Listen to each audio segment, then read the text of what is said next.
मैं इस वृक्ष की अधिष्ठात्री हूँ। जिस वृक्ष को तू काटना चाहता है, मूर्ख, ये साधारण वृक्ष नहीं है, बल्कि 2 दुनियाओं का द्वार है। ये सुनकर अर्जुन और भी चौंक गया। देखो, मुझे इससे कोई मतलब नहीं है कि ये 2 दुनियाओं का द्वार है या किसी और चीज का द्वार है। मैं सिर्फ इतना जानता हूं कि मेरी बहन यहीं आकर लापता हुई है। मुझे मेरी बहन किसी भी कीमत पर चाहिए, मतलब चाहिए। वृक्ष की देवी मुस्कुराई। तुझे पूरी कहानी नहीं पता, इसीलिए तू क्रोधित हो रहा है। पहले ध्यान से सुन, कुछ ही देर में तुझे सब समझ आ जाएगा। वृक्ष की देवी ने अतीत की कहानी बतानी शुरू की। ये तेरे खानदान पर लगी एक श्राप की कहानी है। हर 100 वर्ष के बाद तेरे खानदान में एक राजकुमारी जन्म लेती है जो लालची होती है।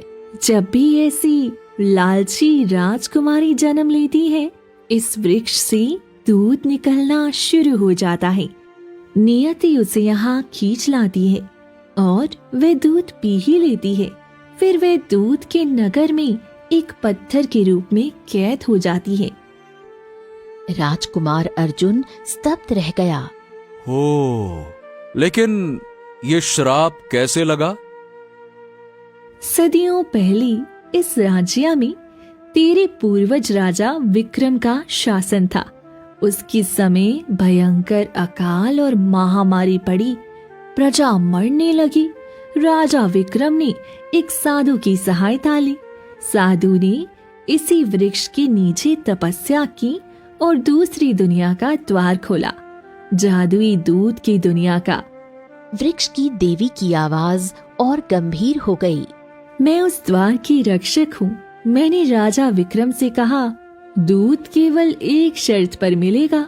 हर 100 वर्ष के बाद तेरे खानदान से एक लालची लड़की जन्म लेगी जो राजकुमारी होगी, पर इस श्राप का भाग बनेगी। राजा विक्रम ने अपनी प्रजा के लिए ये श्राप स्वीकार कर लिया। प्रजा तो बच गई, लेकिन उसका खानदान श्रापित हो गया। अब अर्जुन को सब कुछ समझ में आ गया था। अच्छा, ये बात है। तो देवी, ये बताइए कि आखिर इस श्राप का अंत कैसे होगा? इसके लिए तुम्हें इस वृक्ष के भीतर जाना होगा, उस संसार में जिसे दूध का नगर कहा जाता है। वहाँ के राजा से तुम्हें बात करनी होगी। ठीक है, मैं तैयार हूँ। वृक्ष की देवी ने अपना हाथ आगे बढ़ाया। उसके हाथों से रंग बिरंगी किरणें निकलीं। अगले ही पल राजकुमार अर्जुन तलवार सहित वृक्ष के भीतर समा गया। कुछ ही क्षणों बाद अर्जुन ऊंचाई से गिर पड़ा। वो एक अनजान जंगल में गिरा। ऐसा लग रहा है, बाप रे बाप, अरे रे रे रे, जैसे किसी ने मुझे ऊपर से नीचे फेंक दिया हो। अर्जुन इधर उधर देखने लगा। उसने देखा कि वहाँ एक तालाब था, लेकिन तालाब में पानी नहीं, दूध भरा हुआ था। ये तो कोई दूसरा ही संसार है। हमारे संसार में तालाब में पानी होता है, लेकिन यहाँ तो दूध है। अचानक दूध का रंग काला पड़ने लगा। अरे ये क्या? ये दूध काला कैसे पड़ने लगा? अर्जुन सावधानी से आगे बढ़ा। कुछ ही देर में वो एक विचित्र नगर के सामने खड़ा था। अर्जुन ने देखा कि उस विचित्र नगर की हर इमारत बेहद अनोखी थी।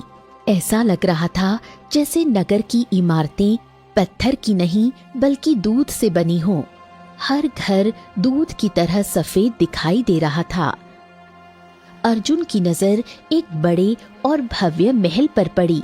वो पूरा महल दूध का बना हुआ प्रतीत हो रहा था। अर्जुन धीरे धीरे कदमों से उस सफेद महल के भीतर प्रवेश कर गया। कुछ देर बाद वो राज दरबार में पहुंचा। सिंहासन पर एक व्यक्ति बैठा था जो देखने में मनुष्य जैसा ही लगता था। वही दूध के नगर का राजा था।